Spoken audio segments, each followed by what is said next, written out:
Fall is hands down the best time of the entire year to fix a thin, patchy, tired-looking lawn. Overseed it right now in that late summer into early fall window, and by next spring you can have a thick, lush lawn that your neighbors will be jealous of. But here's the hard truth. Most beginners completely blow it. They go out, buy a bag of seed, throw it down, and then they're shocked a few weeks later when barely anything comes up, half their expensive seed washed away, and the lawn looks exactly as bad as it did before. And it almost always comes down to the same 4 mistakes. 4 avoidable, beginner mistakes that waste your money, waste your seed, and cost you a whole season. Because if you miss this window, if you don't get it right before September slips away, you're not fixing your lawn this year. You're waiting all the way until spring.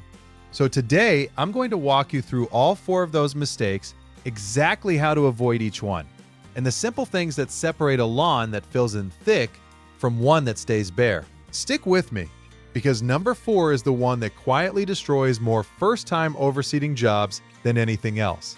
Real quick before we dig in, let me explain why the timing is so important, because it sets up everything else.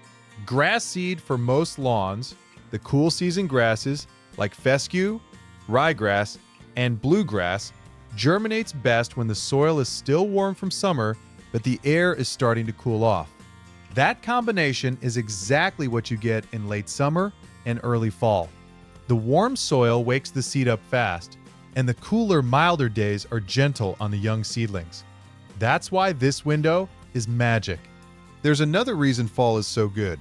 Beyond just the weather, in the fall, most of the aggressive summer weeds, like crabgrass, are winding down for the year instead of fighting your new grass for space and light.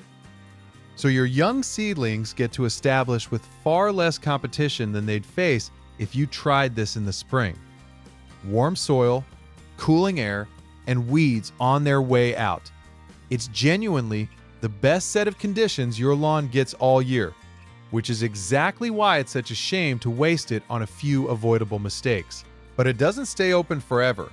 Seed down too late, and those baby seedlings don't have enough time to root and toughen up before the first frost hit, and they die over winter. That's the whole reason to get this done before September gets away from you, so your new grass has weeks of good growing weather to establish. Miss it, and you're waiting until spring. So let's make sure you nail it this year, starting with the mistake almost every beginner makes. But first, if you're finding this helpful and you want a lawn that actually looks good without wasting money on stuff you don't need, do me a quick favor and hit that subscribe button and give this video a like. This whole channel is about the cheap, simple methods that actually work, and it genuinely helps me out. All right, let's get into mistake number 1. Mistake number 1, and this is the big one, is throwing seed down on unprepared ground. This is the single most common reason beginner overseeding fails, and it's so simple to avoid. Here's the problem. Grass seed cannot just sit on top of your existing lawn, on top of thatch, on top of hard-packed soil, and be expected to grow. For seed to germinate, it needs direct contact with the soil. It needs what the pros call seed-to-soil contact. If your seed is resting up on a layer of dead grass and debris, it dries out, it gets eaten by birds, it never touches dirt, and it simply never sprouts. People scatter their seed across the top of a thick, spongy lawn, water it, and then wonder why nothing happened. The seed never even reached the ground. So here's how you fix it, and it's not hard. First, mow your existing lawn shorter than normal for this one job, and bag the clippings so you expose the soil surface.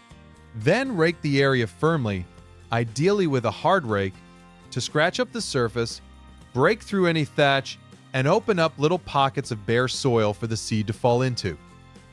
If your lawn has a really thick thatch layer, that spongy dead stuff at the base, you may need to detach it first. And if your soil is hard and compacted, loosening it up, which people do by aerating, makes a massive difference by giving those seeds and roots somewhere to go. The goal of all of this is simple. You want that seed to land on actual dirt, not on a mattress of dead grass. Get the seed touching soil, and you've already done more than most beginners ever do. And one more tip that goes right along with this. After you spread your seed onto that prepared soil, lightly rake it in again or press it down so the seed actually settles into contact with the dirt. And a very thin layer of compost or fine topsoil over the top helps hold moisture and protect the seed. Just keep that covering thin, because grass seed needs to be near the surface, not buried deep. And don't go overboard on the amount of seed you put down. Beginners often dump way too much, thinking more has to be better. But overcrowded seedlings just compete with each other and end up weak and spindly. Follow the seeding rate on the bag for overseeding, spread it evenly, and you'll get a much healthier, denser result than a big pile of seed choking itself out. Mistake number 2 is getting the timing wrong, and this cuts both ways. We already talked about seeding too late, where your seedlings don't have time to establish before the cold, and they die over winter. But beginners also mess up by seeding too early, while it's still blazing hot. If you throw seed down in the peak of late summer heat, that hot, dry soil can cook the tender young seedlings before they ever get going, and you lose the whole batch.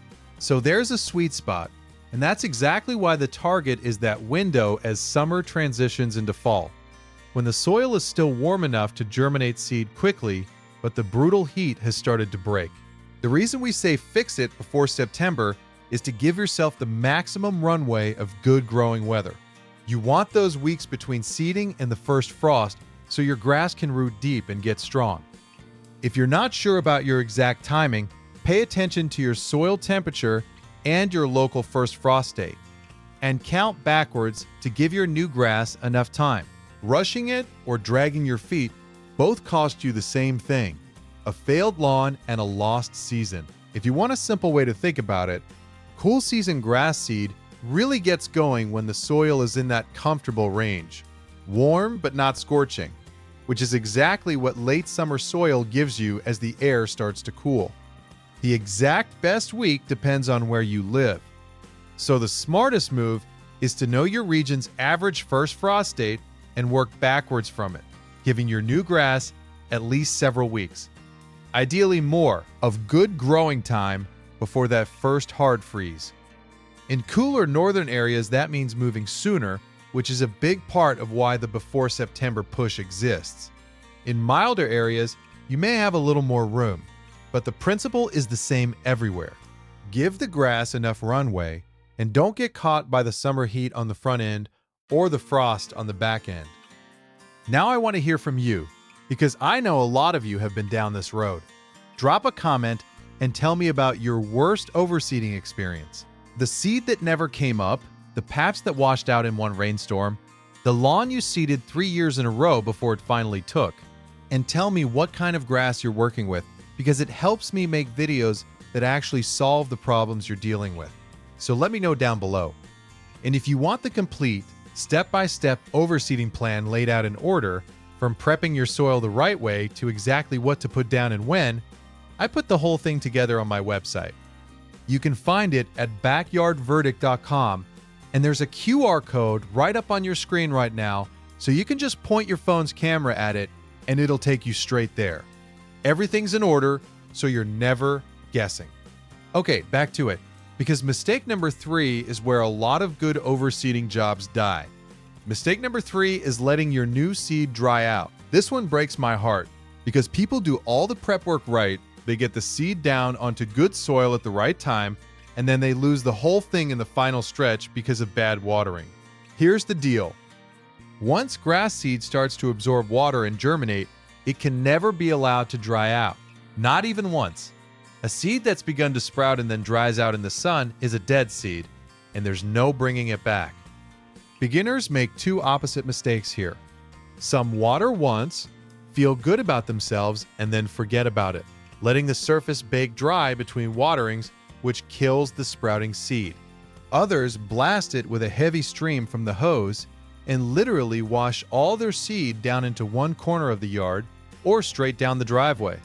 The fix is to keep the top layer of soil consistently moist, but gently. That usually means watering lightly a couple of times a day a soft mist, not a flood, so the surface stays damp without the seed ever drying out or getting washed away. You keep that up until the new grass is established and growing. Yes, it's a little more attention for a week or two, but this is the payoff stage. All your prep means nothing if you let it dry out now. If you're forgetful, set a reminder on your phone, because this is where good intentions turn into a green lawn or a bare one. A couple of things make this stage a lot easier. Laying a very thin layer of straw or a light top dressing of compost over the seeded area acts like a blanket that holds moisture in and slows down how fast the surface dries out, so you're not completely chained to the hose. And water in the early morning when you can, because it gives the surface a good start to the day and lets the blades dry as the sun comes up, which helps keep fungus and disease from moving into all that damp, tender, new growth. Short, gentle, frequent, and ideally in the morning. That's the rhythm that carries your seed from a sprout all the way to an established lawn. Mistake number 4 is the sneaky one, the one that quietly ruins more overseeding jobs than people ever realize, and it's about what you put on your lawn around the same time you seed. Specifically, weed killers and weed and feed products. Here's the trap. A lot of beginners think, I'm fixing up my lawn this fall, so I'll knock out the weeds and feed it and seed it all at once. So they put down a weed and feed or a crabgrass preventer right around when they seed, and they've just sabotaged themselves. Because most of those crabgrass preventers are what's called a pre-emergent, and a pre-emergent works by stopping seeds from germinating. It doesn't know the difference between a weed seed and your expensive grass seed. It stops both, so you spread your grass seed, you spread a pre-emergent, and you've basically paid money to make sure your grass seed never comes up. It's one of the most common and most heartbreaking beginner mistakes there is. So the rule is simple. Do not use a pre-emergent or a combination weed and feed anywhere near the time you overseed. Keep them well apart. If you've got weeds, deal with them at a different time, well before or well after your seeding, following the timing on the label. And instead of a harsh weed and feed, what your new seed actually wants is a starter fertilizer, which is formulated to help young grass root and establish. And if you're wondering how far apart to keep them, the general idea is that a pre-emergent keeps working in the soil for a good while, often a couple of months or more. So you can't just spread it a few days before seeding and expect your grass to come up anyway. You either seed well clear of when you normally put down a crabgrass preventer, or you skip the preventer in the areas you're seeding this season and deal with those weeds a different way. As for the starter fertilizer, the reason it works so well is that it's blended to support root development and early growth in young seedlings, which is exactly what a brand new lawn is trying to do. Rather than forcing a bunch of top growth the tender grass can't support yet. Feed the roots, protect the sprouting seed, and you set the whole lawn up to win. Feed the seedlings the right thing and skip anything that stops seeds from sprouting. Get this one wrong, and it doesn't matter how perfect everything else was. Let me give you one quick bonus mistake too, because it trips up a lot of first-timers. Buying the cheapest bag of seed you can find, a lot of bargain bin seed is padded out with filler, low-quality species, or even weed seeds, so you're literally planting your next weed problem. Spend a little more on good quality seed that matches your lawn and your conditions, and you'll get far better results from all the work you're putting in. Cheap seed is one of the few places where trying to save a few dollars actually costs you more. When you're picking seed, look for a blend that actually matches your situation, whether the lawn is in sun or shade, how much foot traffic it gets, and your climate. And check the label for a high germination rate and a low percentage of weed, seed, and filler. A good bag costs a bit more up front, but considering all the prep and watering you're about to put in, it's the last place you want to cut corners. You're not just buying seed, you're buying the results of an entire season of effort. Now, once you've done everything right, here's roughly what to expect, so you're not left anxious. Depending on your grass type and the weather, you'll usually start seeing tiny new blades pushing up somewhere in the first 1 to 3 weeks. Don't panic if it looks patchy or uneven at first, because different grasses in different spots germinate at slightly different speeds. Keep it moist, resist the urge to walk all over it, and hold off on mowing until the new grass is tall enough to handle it, usually around 3 inches. And even then, keep your mower blade sharp and only take a little off, so you don't rip out the tender young plants. A bit of patience in these first few weeks is what pays off with a lawn that fills in thick and even. So let me step back and pull this all together, because it's really not complicated once you see it laid out. Overseeding this fall comes down to giving the seed what it needs and not sabotaging it. Mistake 1, get that seed onto real soil with good seed-to-soil contact, not sitting on dead grass. Mistake 2, nail the timing in that window as summer turns to fall, before September gets away from you, so your grass has time to establish before the cold. Mistake 3, keep it consistently moist and never let it dry out or wash away once it starts to sprout. And mistake 4, keep pre-emergence and weed and feed far away from your seeding and use a starter fertilizer instead.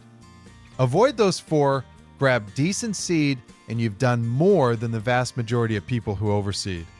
And here's why the timing piece matters so much and why the title says fix them before September. This is an advice you can sit on. That window of warm soil and cooling air is open right now, and it closes. Every week you wait cuts into the time your new grass has to establish before winter. Do this now, do it right, and you spend the fall watching your lawn thicken up, while your neighbors wonder what you did. Wait too long, and no matter how perfect your technique is, the calendar beats you, and you're stuck looking at the same thin lawn all winter, waiting until spring to try again. The difference between a great fall lawn and another wasted season often comes down to just getting started in time. And getting started is honestly the hardest part. Once the seed is down on good soil and you've got a simple watering routine going, the lawn does most of the work itself. Your real job is just to give it the right conditions and then stay out of its way. So don't overthink it into never doing it at all. A good overseeding done this week beats a perfect one you keep putting off until the window has already closed. The best part is that none of this is expensive or complicated. It's not about fancy equipment or pricey products. It's about doing a few simple things in the right order, at the right time, and avoiding the handful of mistakes that sink most beginners. Get the seed on real soil, seed at the right time, keep it moist, skip the pre-emergent, and use good seed. That's the whole game. If this helped you out, do me a favor and tell me down in the comments which of these 4 mistakes you've made before, because we've all made at least one. And if you're new here, subscribe and stick around, because everything on this channel is about getting the lawn you actually want without wasting your time or your money. Thanks for watching all the way to the end. Now go get that seed down before the window closes, and I'll see you in the next one.